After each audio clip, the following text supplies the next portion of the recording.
there is so much out there to get mad about. Social injustices, class warfare, continued colonization, the active destruction of our planet by those focused on profits and not people. We can find it overwhelming at times. The good news is there are equally as many, if not more, stories of people coming together and rising up against the forces at play. So the creators of Blueprints of Disruption have added a new weekly segment, Rabble Rants, where we will unpack the stories that have us most riled up, share calls to action, and most importantly, celebrate resistance. Good morning, Dimitri. Welcome back to Blueprints of Disruption. This time we're ranting, though, alongside Dimitri Lascaris, bright and early, right after the ICJ ruling and Canada's abysmal response to it. How you dealing with all of this, Dimitri? I think yesterday was a stunning, amazing, historic victory for South Africa and, above all, the Palestinian people.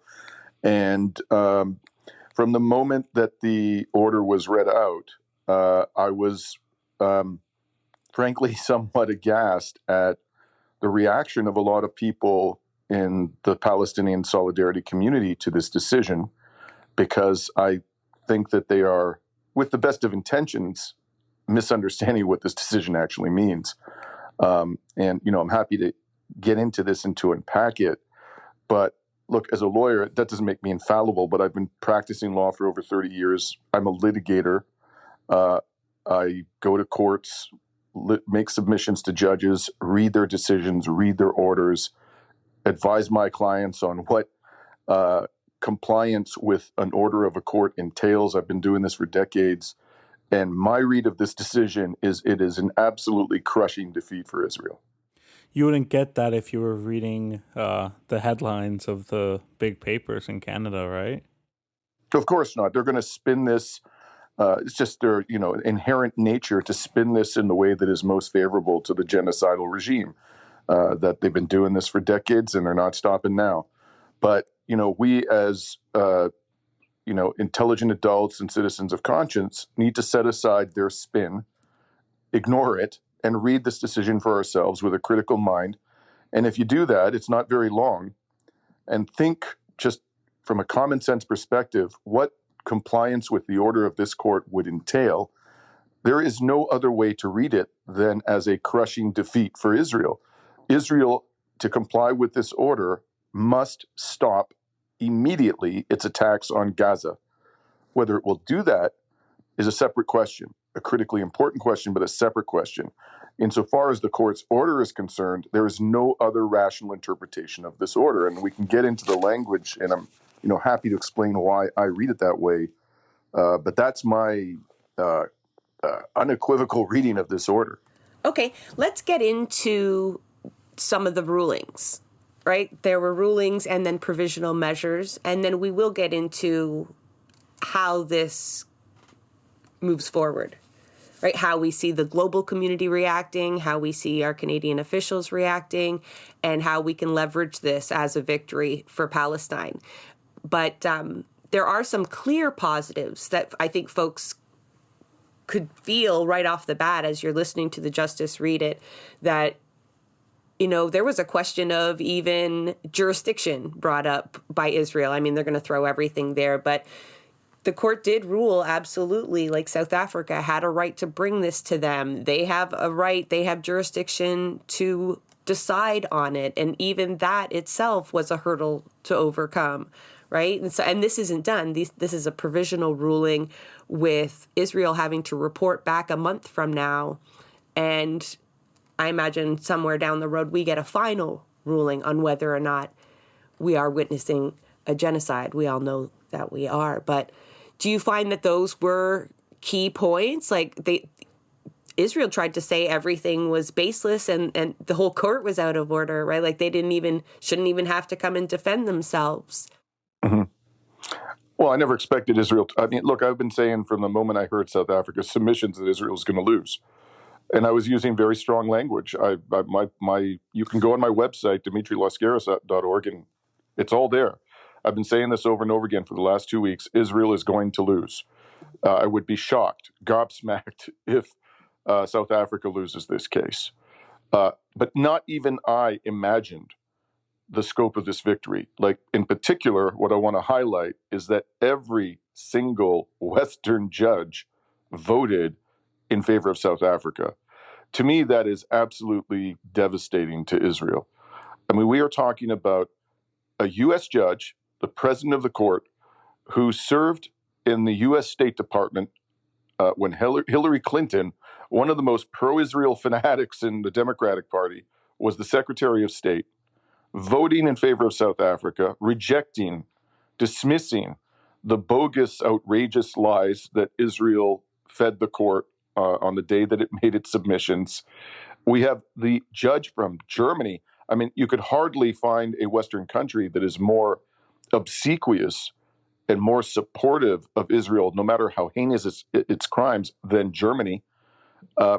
India, not a Western country, but a government that is very sympathetic to Israel. Its judge, voted in favor of South Africa's position. The Slovakian judge, the Japanese judge, the French judge, again, another country whose government is extremely supportive of Israel. Every single one of them voted against Israel and in favor of South Africa and the Palestinian people. On all the core issues, jurisdiction, standing, and whether or not a plausible claim had been made out against under the Genocide Convention. So, I mean, just on that basis alone, this is a crushing defeat. But then when you get into the particulars of the language that the court employed, the sweeping language of its order, I don't know how anybody sees this as anything, I'm repeating myself, as anything other than a massive victory for South Africa.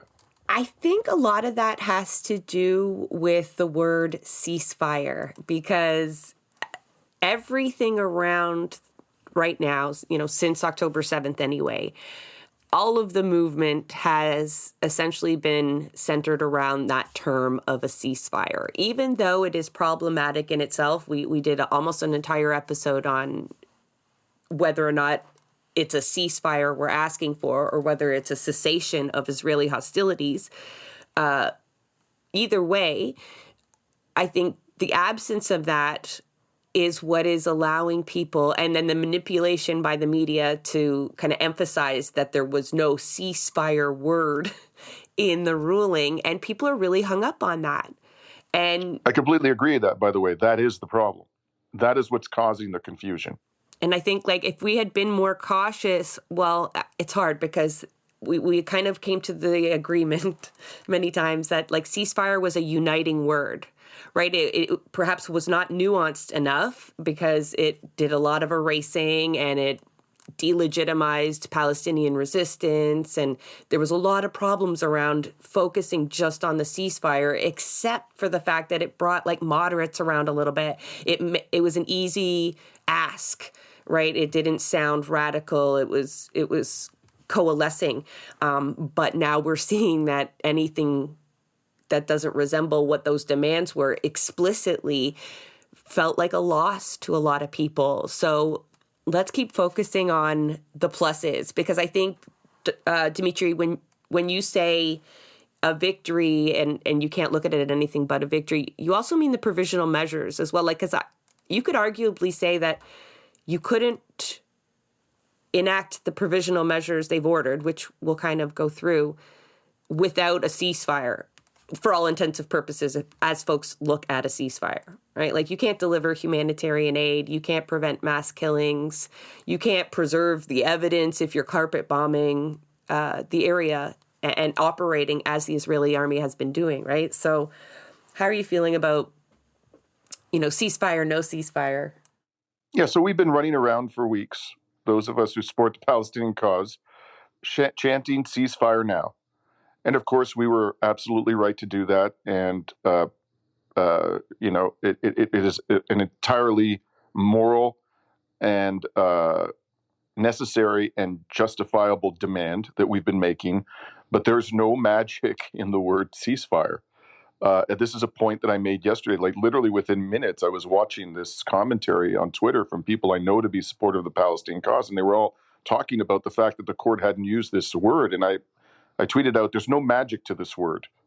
So we need to, it's one thing what we say in a protest, but when you get down to a legal document, you got to read the language and think about what it means. So I'm going to read it to you, okay? And I'm quoting, Israel must take all measures within its power to prevent the commission of all acts within the scope of Article 2 of the Genocide Convention, in particular, A, killing members of the group, B, causing serious bodily or mental harm to members of the group, C, deliberately inflicting on the group conditions of life calculated to bring about its physical destruction in whole or in part, and D, imposing measures intended to prevent births. Israel must ensure with immediate effect that its military forces do not commit any of the above described acts. Now, let's just unpack that for a second. First of all, the order is addressed to Israel. It's not addressed to Hamas. There's nothing in here about, which is remarkable, about Israel's compliance with the court's order being contingent upon a cessation of hostilities by Hamas. It's really quite striking. The court's saying, whatever Hamas may do, this is what you got to do. We are addressing ourselves to you, Israel. And then it says all measures within its power. And then it says killing members of the group. What's the group? The group is Palestinians, not innocent Palestinians. It doesn't say innocent Palestinians. Israel doesn't get to, kill Palestinians whom it regards, whether plausibly or otherwise, as guilty, as culpable, while preserving innocent Palestinian life. This thing applies to all Palestinians in Gaza. And it's not just killing.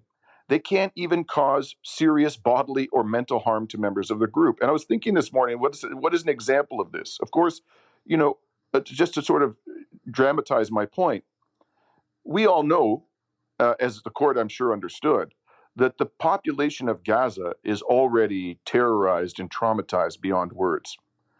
The mere fact of sending armed drones into the skies of Gaza, buzzing overhead, causes mental harm, serious mental harm, particularly to the children of the group. I mean, imagine the children of Gaza going what they're going through, what they've gone through for the past several months, the horrors they've experienced on a daily basis, seeing armed drones, hearing them above. That must be causing them severe mental harm. They can't even send, I would go so far as to say, armed drones into the skies of Gaza. This is a sweeping order.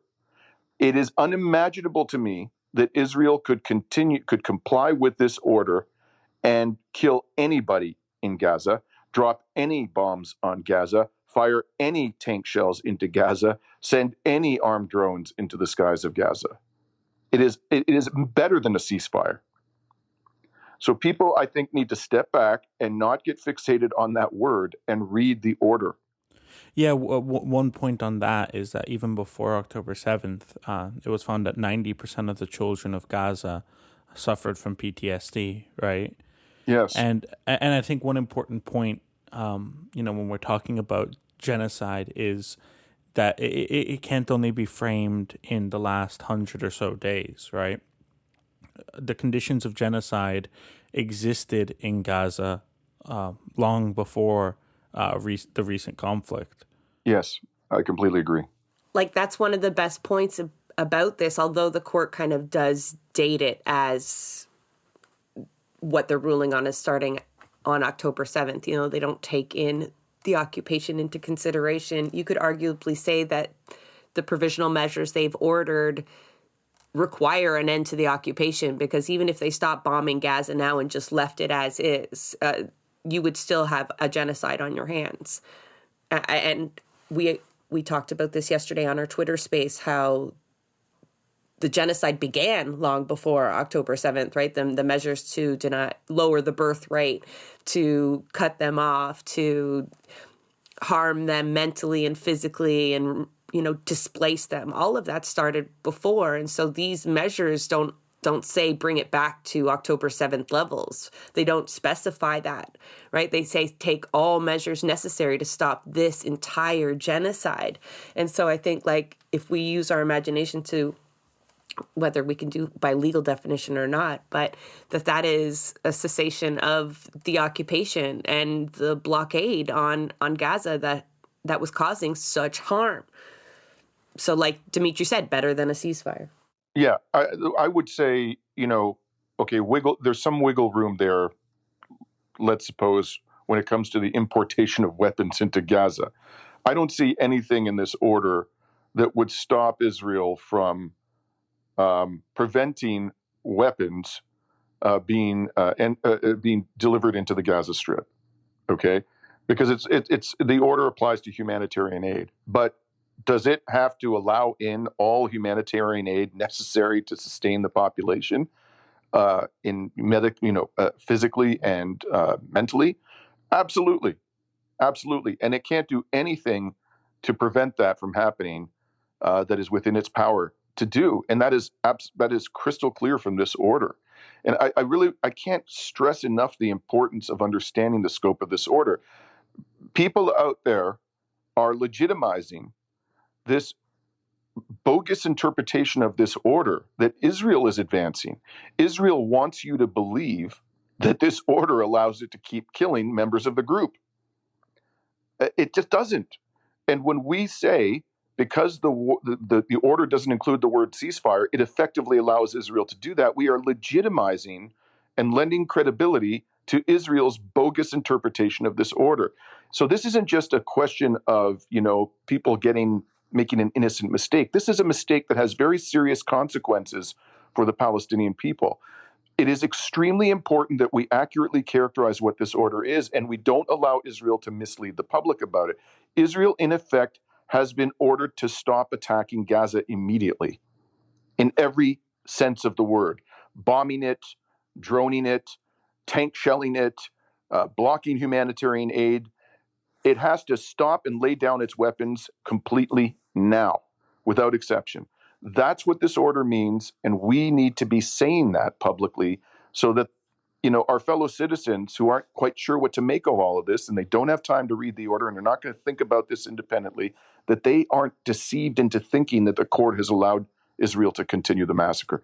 It hasn't. It's told it unequivocally it must stop now. I think it's like not just the media either, right? Because you have Melanie Joly out there simply reaffirming Israel's right to defend itself. And she does not, in her statement, describe hostilities by Israel. She still is calling it, how does she word it? Like that a humanitarian crisis that Palestinians are experiencing, like as though it's just happening to them without an aggressor.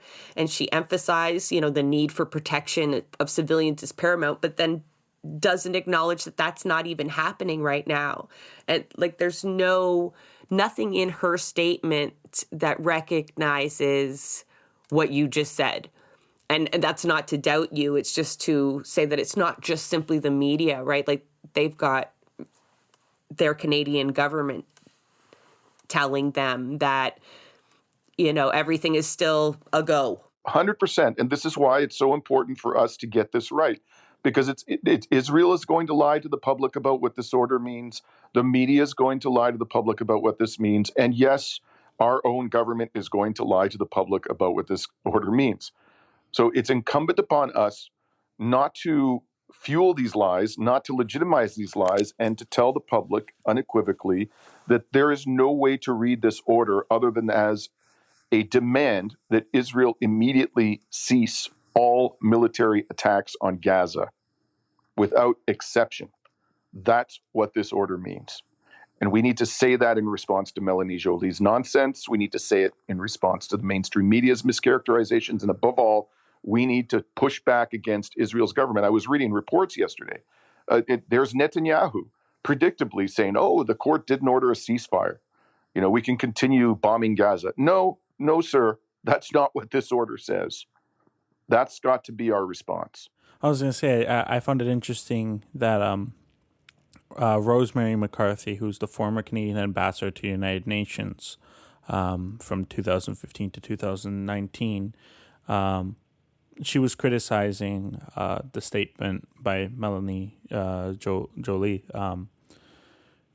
And it's kind of surprising, I guess, how few people there are. When we say that the media, I mean, I wasn't surprised at the National Post's headlines, but I maybe was surprised at the Toronto Star's headlines, right?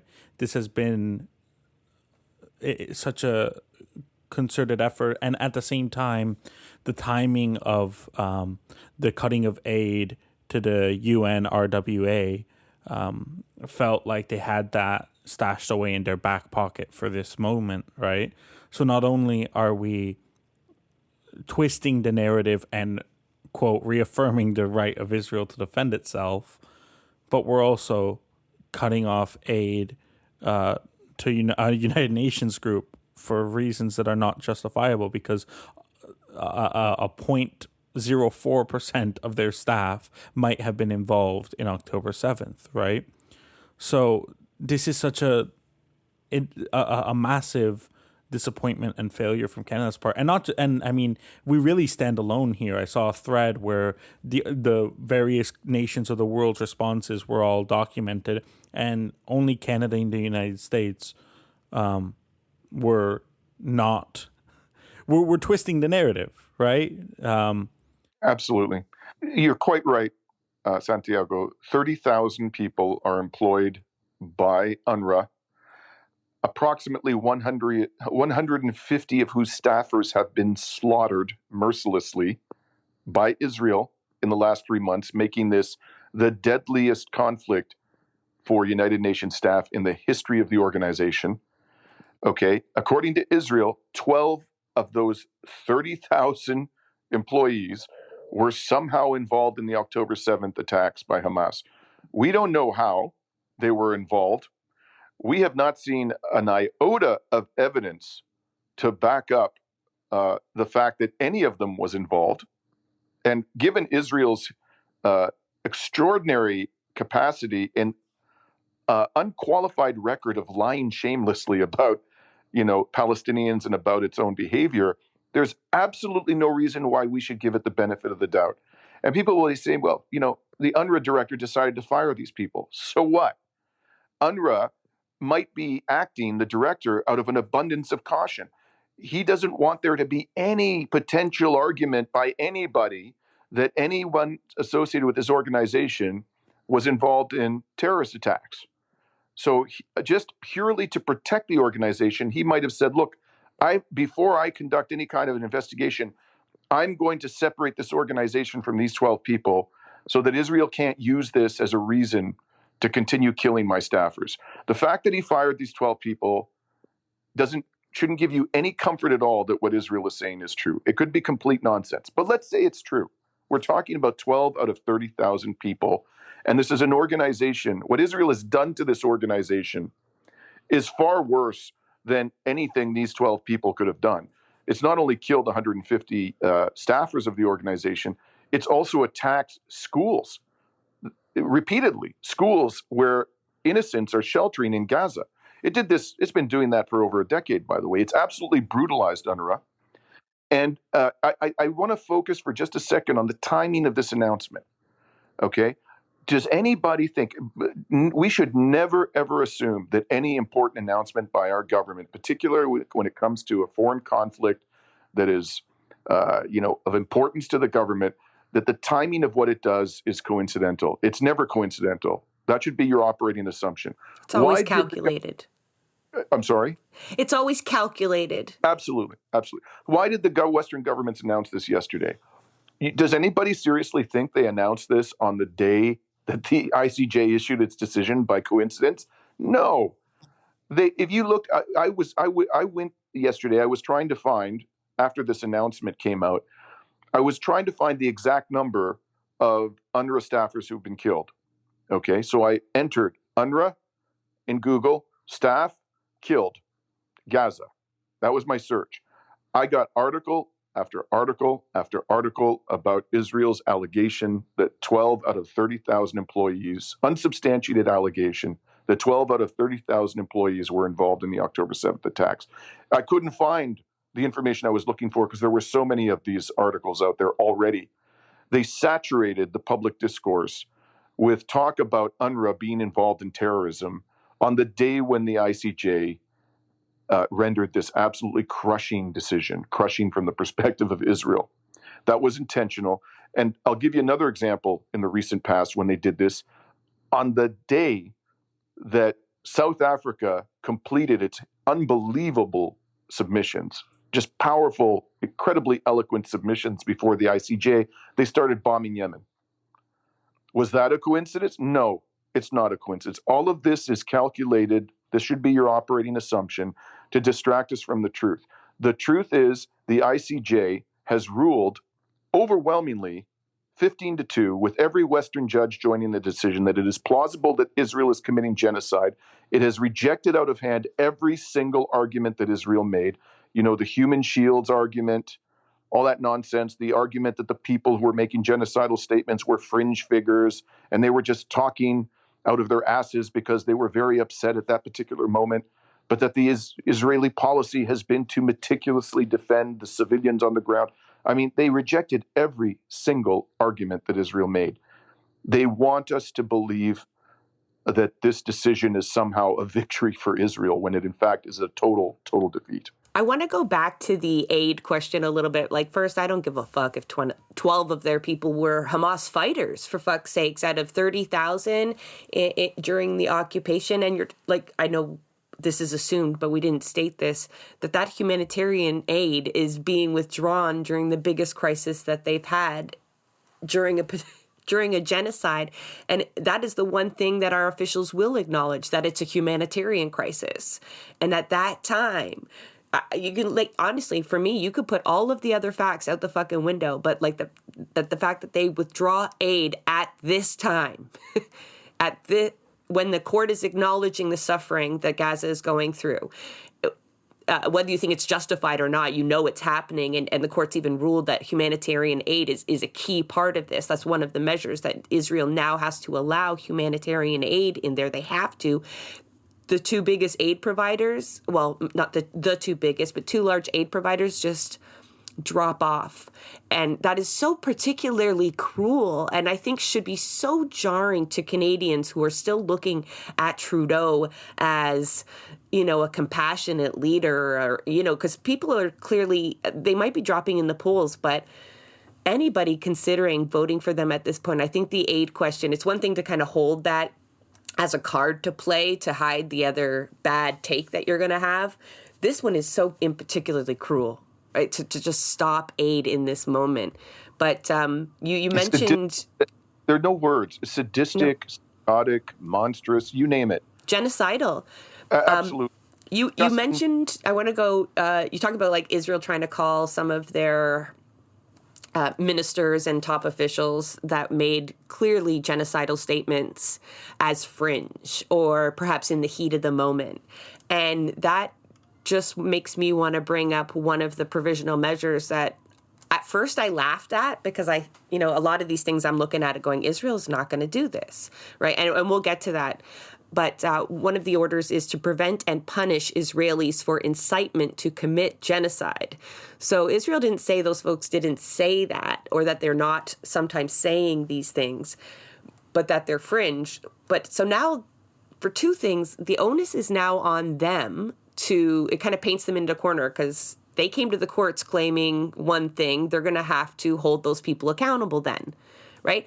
They probably won't. But it also exposes another one of their responses as total bullshit, right? One of their claims of defense was really that they're a law-abiding country, they're a democratic state, ruled by law, and anything that happens outside of that law will be taken care of in-house. You know, if any of our soldiers do commit war crimes, don't worry, we will punish them. Or, like that was one of their statements to the court. So the court seems to have turned back on them and saying, okay, fine. If this is true, you show it to us. You try those people that are calling for the destruction and the flattening of all of Gaza, and, you stop them from doing that, as well as show us your courts. Show us that your courts are doing whatever is within their means to prevent this genocide. And, a month from now, I don't know how many more Gazans will be dead. But Israel's going to have to come back to the court. And what are they going to have to show like, Dimitri, what's and Santiago, like, how are you seeing Israel respond to these measures, as well as like preserving evidence when we know their policy is really just like bomb and move on? Like, they've admitted they do not count the dead. They don't care. I just want to talk for a moment about this very important point you've made about incitement.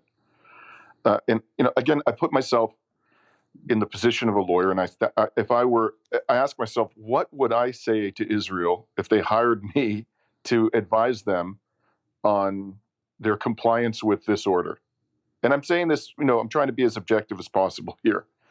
What I would say about this particular aspect, they are being ordered to punish, not just, prevent, but to punish incitement.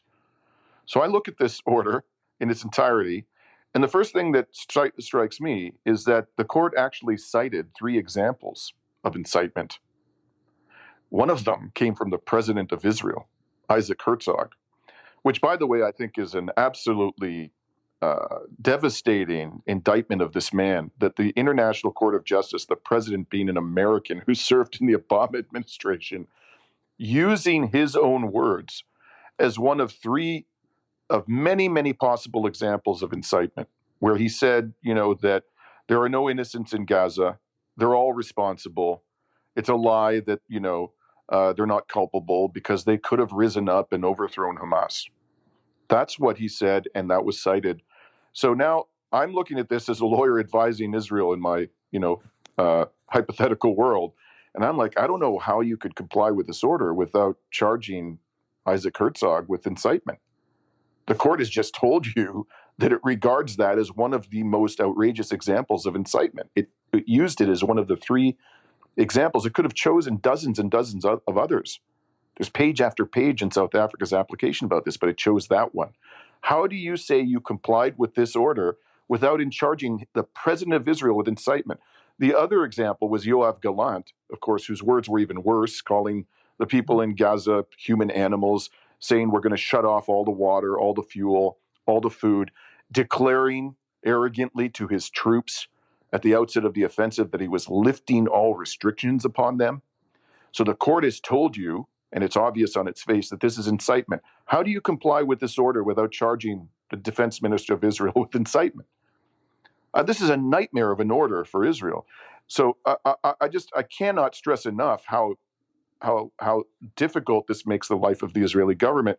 And this report, Jessa, which you referred to, this requirement that it come back with a report. Again, if I'm advising Israel, I'm like, oh my God, this is a complete disaster. Because if Israel doesn't go back with a report in a month's time, which it might not do, it might just thumb its nose. There's just no doubt at that point, it's a slam dunk that Israel is violating an order relating to the prevention of genocide. It's not just any order, okay, in a very important way. So Israel has a strong incentive, because at that point, it's just, it's going to be obvious. It has no argument that it isn't violating this order on the prevention of genocide in Gaza.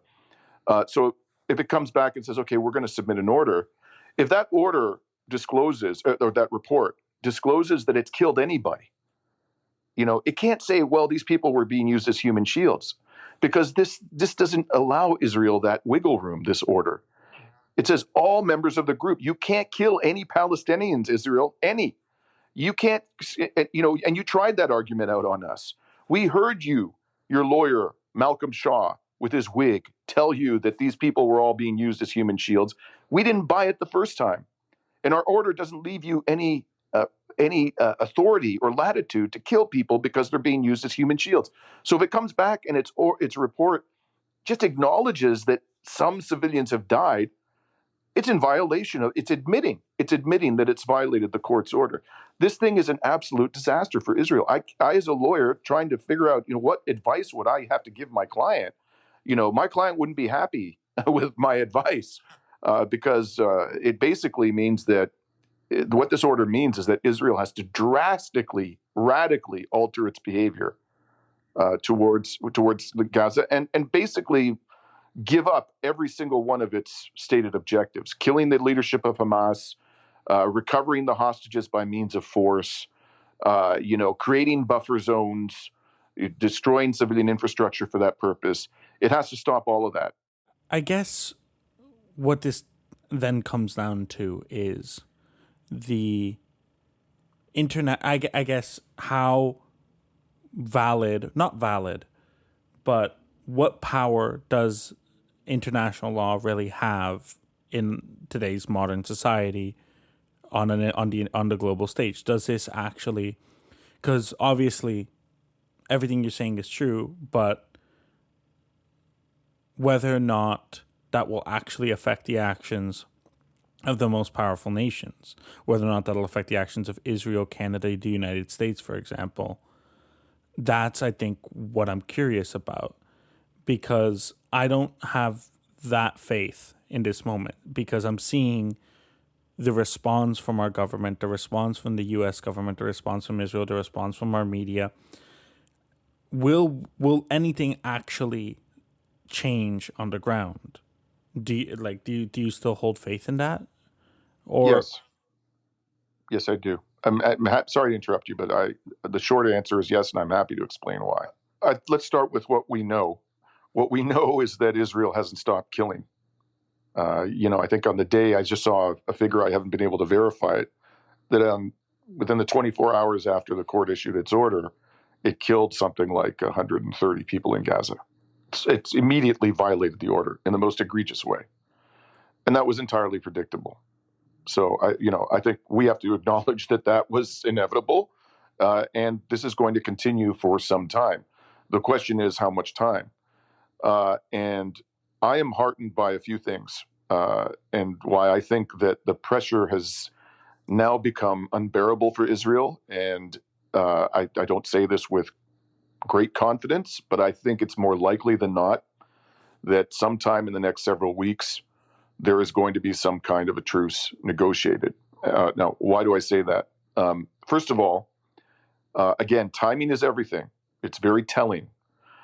Within 2 to 3 days prior to the decision being issued, and anybody with, an ounce of legal judgment could have foreseen that this was likely going to turn out badly for Israel after hearing those submissions, reading the South Africa's application. So within 2 days of this decision coming out, Israel all of a sudden is reported to be offering a 2-month truce. Okay. And the truce, what's not clear, there was some exchange of hostages being proposed. What's not clear is how many hostages. I haven't been able to find any report on how many hostages Israel was willing to give up in exchange for the hostages that remain in the custody of the Palestinian militants. But it was willing to stop the fighting first for a period of 2 months, and then start a staged exchange of hostages. And it was willing to give the leaders of Hamas safe passage out of Gaza. This is a huge retreat, because Israel has said from the very beginning, our demand that you give back the hostages is unqualified.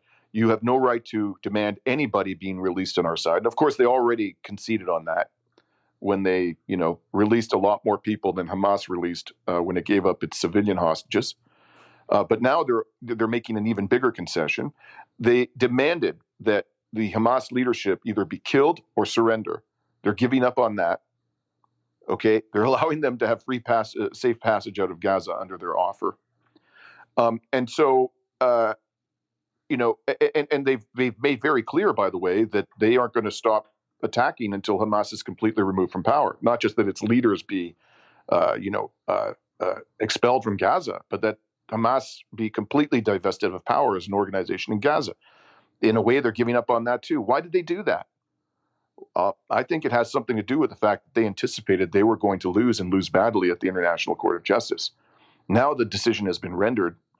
Every single Western judge voted against Israel. And in the background, it was headline news in The Guardian, which has done an absolutely appalling job of reporting on this thing, the so-called progressive Guardian, on this genocide.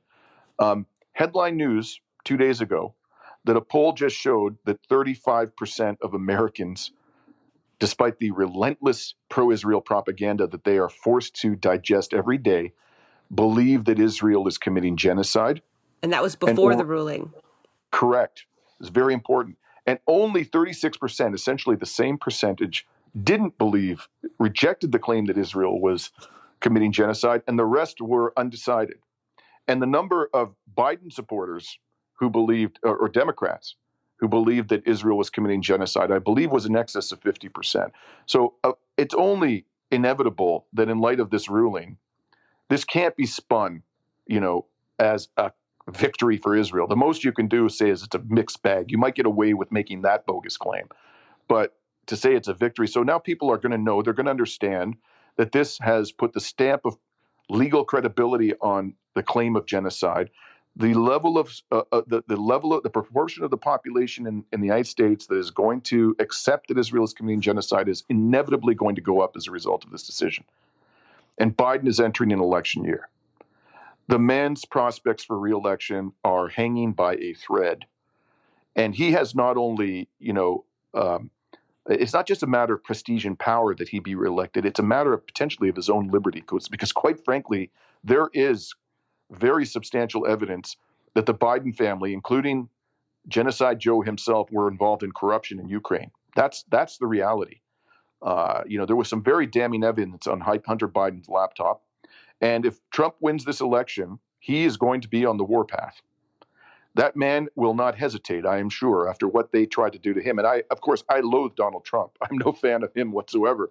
But I think you can anticipate that if he wins the presidential election, he is going to go after payback big time against Biden. I think Biden understands that. So this man has a personal interest in winning. And he's looking at these polling numbers, and he's getting heckled every time he goes into public. Somebody's calling him Genocide Joe. He can't show his face in public without being called Genocide Joe. And the Muslim community and the Arab community are organizing around not voting for Biden. This man now has a very, very powerful incentive to put a stop to Israel's slaughter, and he can with the snap of his fingers. He just cuts off the military aid. And quite apart from that, and the last thing I'm going to say is that this decision actually puts leaders of Western countries in jeopardy, because the Genocide Convention makes it a crime to be complicit in genocide. And Article 1 of the convention imposes upon all signatories an obligation not only to punish genocide after the fact, but to prevent it from happening. And there's no question now that that obligation, by the way, as was explained by an eminent group of international scholars in November, the obligation to prevent genocide is triggered when there is a serious risk that genocide is happening. And the ICJ's decision just has completely put to bed any question of whether there's a serious risk that genocide is happening. The ICJ has overwhelmingly ruled that there is a serious risk that genocide is happening.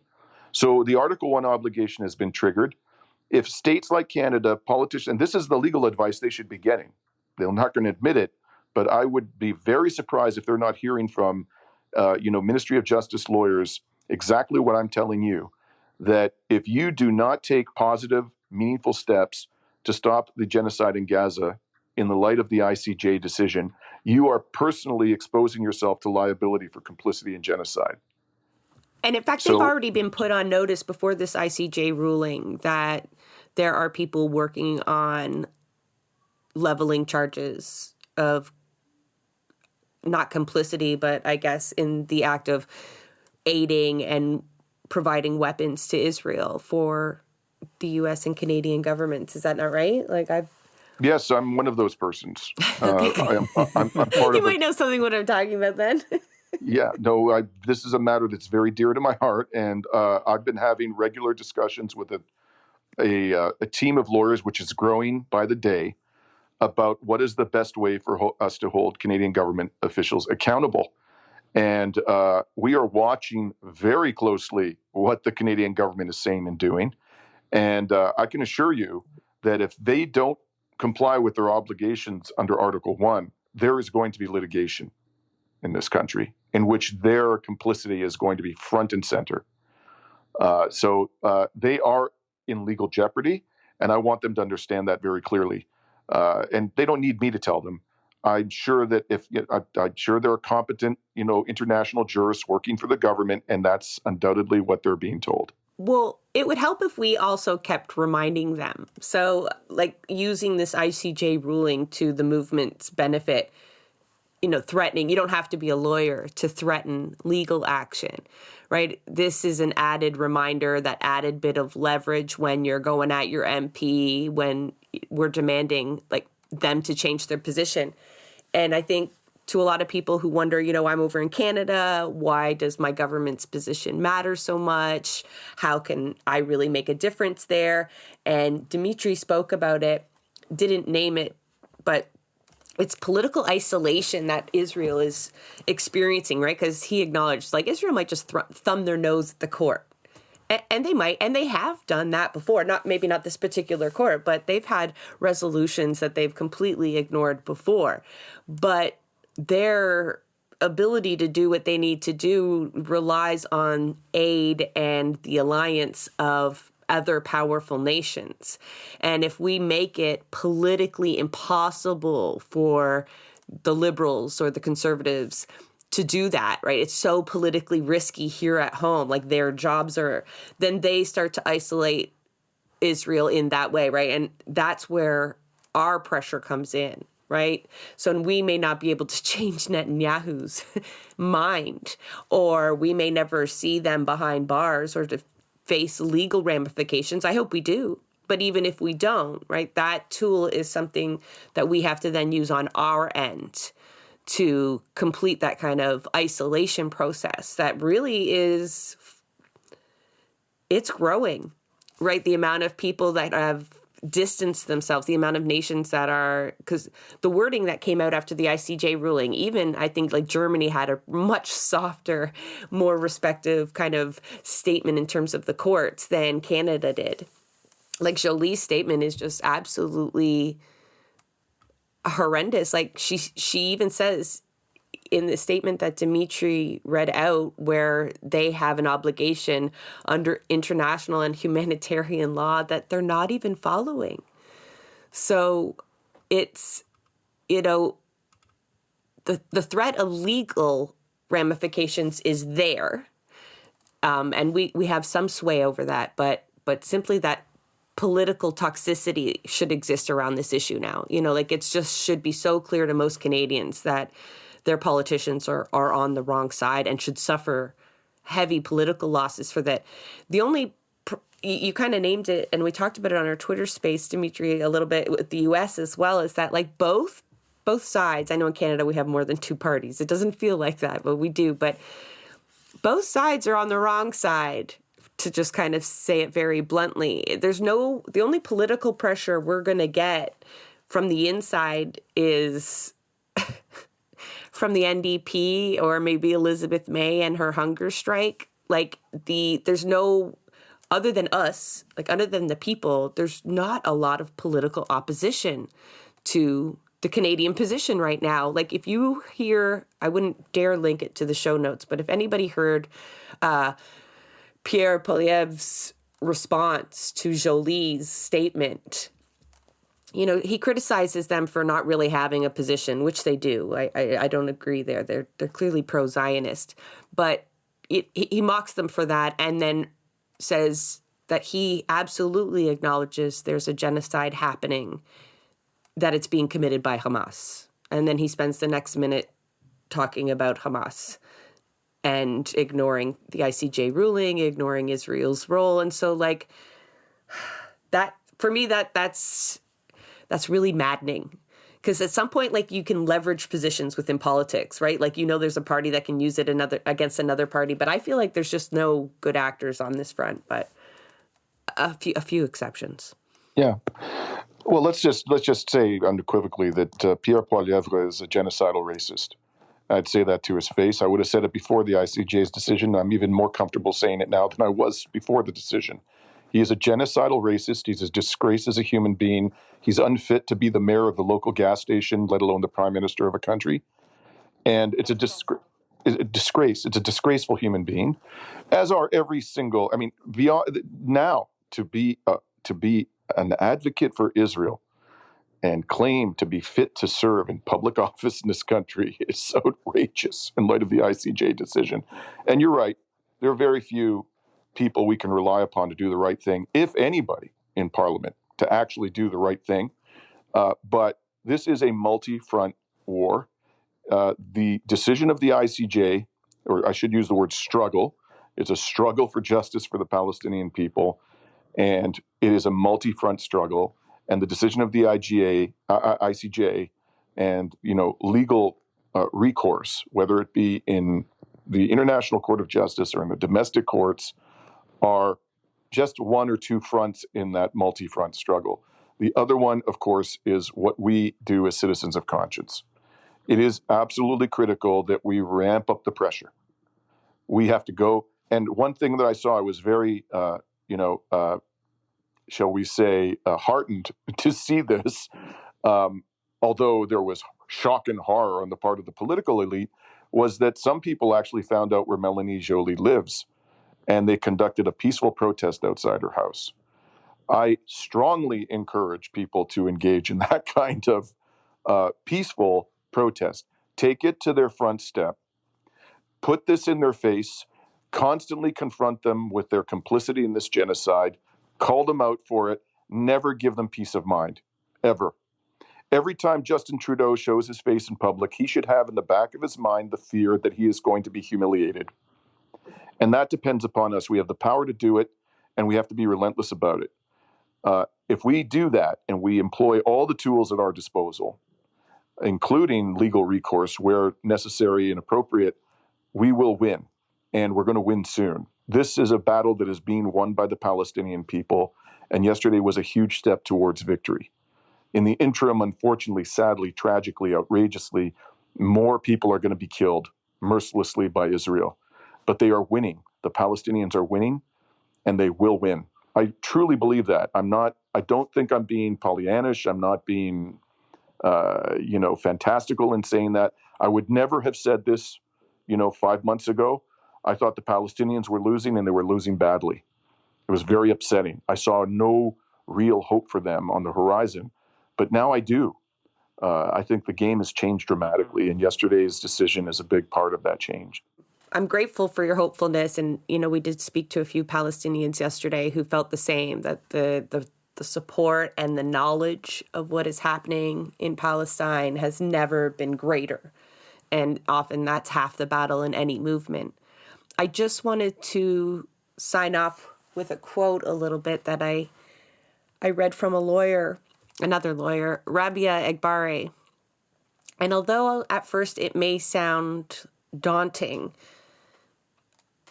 folks should really see hope in it because it really drives home why the Palestinian struggle is a much greater struggle, right, for all of us.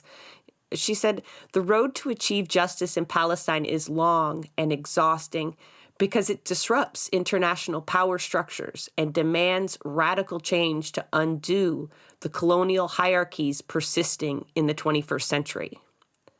So when we do win, it will be a huge win, right? So absolutely. Well said. And we're winning. Thank you so much for joining us at such short notice and providing such an insightful perspective on such a critical ruling. Even my kids understood the historic moment of it all. I never asked for the TV, kids. I need to hear the television right now. And they actually cooperated because I just don't normally do that. There's not much to watch on there. But this was pivotal, although it did require a little bit of digesting, I think, to get to that point, right? But yeah, I'll just thank you very much for having me on. Always a pleasure to talk to you. And you're doing great work, both of you. Thank you. Just so you understand the sincerity of my feeling about this decision, as I was listening to it yesterday morning live, when they got to the part where they were given the order, I was pumping my fist like my Super Bowl favorite football team just scored a touchdown in the dying seconds of the big game. Like, that's how good a decision I felt this was. And people should take great hope away from this decision. I'm definitely a lot more hopeful after this conversation than I was yesterday. That's for sure. I'm glad to hear that. Thanks very much again for having me. That is a wrap on another episode of Blueprints of Disruption. Thank you for joining us. Also, a very big thank you to the producer of our show, Santiago Helou Quintero. Blueprints of Disruption is an independent production operated cooperatively. You can follow us on Twitter at BP of Disruption. If you'd like to help us continue disrupting the status quo, please share our content, and if you have the means, consider becoming a patron. Not only does our support come from the progressive community, so does our content. So reach out to us and let us know what or who we should be amplifying. So until next time, keep disrupting.